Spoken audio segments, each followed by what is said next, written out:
Things you might have missed. I'll tell you what I've been missing recently. Of course, it's him. And, well, him. And, of course, all of them. And definitely her. But even during this Firefly funhouse hiatus of everything, there's still stuff on WWE TV related to it that you might have missed that we definitely need to talk about. So let's get to it. But before we do, please make sure you hit the like button. You have no idea genuinely how much it really helps the video. So that one act of 2 seconds of kindness really is appreciated. Tonight on Raw, we had Randy Orton backstage, and he was here to address everything that's been going on in the recent months. And it was quite a good promo. He obviously talked about setting the Fiend on fire. He basically said that some people believe the Fiend is coming back. He says that is not true. Now, of course, he'd believe that. He literally set the Fiend on fire. However, the Fireflies, we think differently, thanks to Alexa Bliss. Of course, this was shown, and Randy Orton watched this back and then seemingly coughed up the same black goo that Alexa Bliss coughed up a couple of weeks ago on Monday Night Raw. This came pretty much out of nowhere. Get it? And it's fun as hell. Now, of course, we've seen this before in WWE with Papa Shango. He put a voodoo curse on the Ultimate Warrior, causing him to do something very, very similar. Now, although it's similar to a story in the past, we don't know exactly how WWE are going to answer this yet. During a replay about an hour later, the commentary team said it was a mysterious substance coming out of Orton's mouth. They didn't, announce it to be blood or anything like that, so we still don't know exactly what this is. But I want to give a massive shout out to Firefly Alexa on Twitter, who tagged me in a post where she found this: a vial, a sin, blood fiend. Could this be the blood of the Fiend?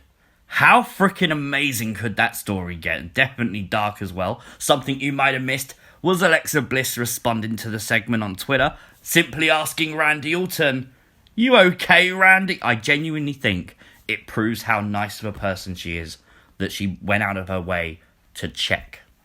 Obviously, I think we're going to get Alexa next week. I think it makes perfect sense that we get some kind of an answer as to what happened to Randy Orton. It makes genuine sense that happens. It didn't happen this week. I wish it did, but next week, I'm ready for it. It's very interesting that Randy was blaming all of his problems on simply Alexa Bliss. Now, if that's the case, it could be that the rumours before are true, and we're building towards Randy Orton versus Alexa Bliss at Fastlane. Maybe we'll have to wait and see. But right now, if you're missing Alexa Bliss, here's something that might put a smile on your face. In about 2 weeks' time, her new WWE theme song will be released. I can't wait to hear this. I think it's going to be super, super fun. There's artwork for the song as well. Of course, the song is called The Fury. We did know that already, and we have heard it in the WWE arenas. But of course, looking at the artwork, that X is very, very interesting. Of course, it's very similar to the X's that Bray Wyatt used to put on the faces of his victims on the Wall of Friendship. And I wonder if it's like a sign that Alexa Bliss has been got, that she is a victim of the Fiend. But no doubt when this theme hits, I want that morning every single one of you to download it, and I want every single one of you to listen carefully, because there may be something in that theme song which we haven't picked up on yet on WWE TV. Now, with Randy Orton blaming Alexa Bliss for being a distraction and all that stuff in recent months, it brings us to our Yowie Wowie moment of the week. And of course, it is Randy Orton's elimination from the Elimination Chamber. Yowie Wowie indeed. I think the internet nearly imploded because no one expected Randy Orton to, 1, be the first man eliminated, 2, not be in a pod, and 3, just go so freaking quickly. We was all expecting possibly a Fiend return, but it didn't happen. But with Randy Orton blaming everything on Alexa Bliss, things start to make sense when you look back over at some of Randy Orton's losses in recent weeks. Edge, he was a massive rival of Randy Orton, someone Randy Orton's done a lot of wrong to in the past. And thanks to Alexa Bliss, and that first time we saw the blood coming out of her mouth, we think it's blood anyway, of course, that cost Randy Orton the match with his long-term rival, Edge.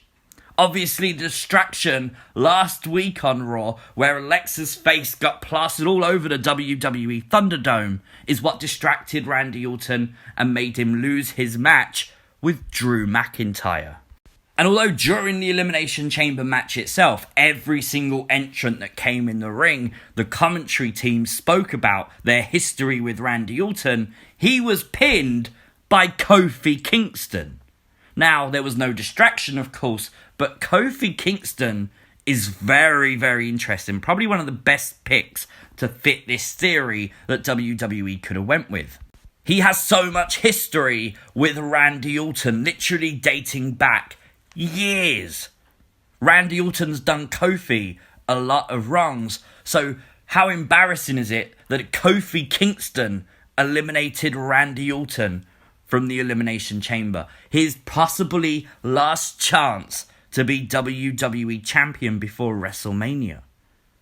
Maybe. But it was also only a few weeks ago we was talking about how Alexa Bliss got eliminated from the Royal Rumble really early. And in a story where everything means something, you have to wonder if there's a connection between Alexa Bliss's elimination from the Royal Rumble very quickly and Randy Orton's Elimination Chamber elimination very, very quickly.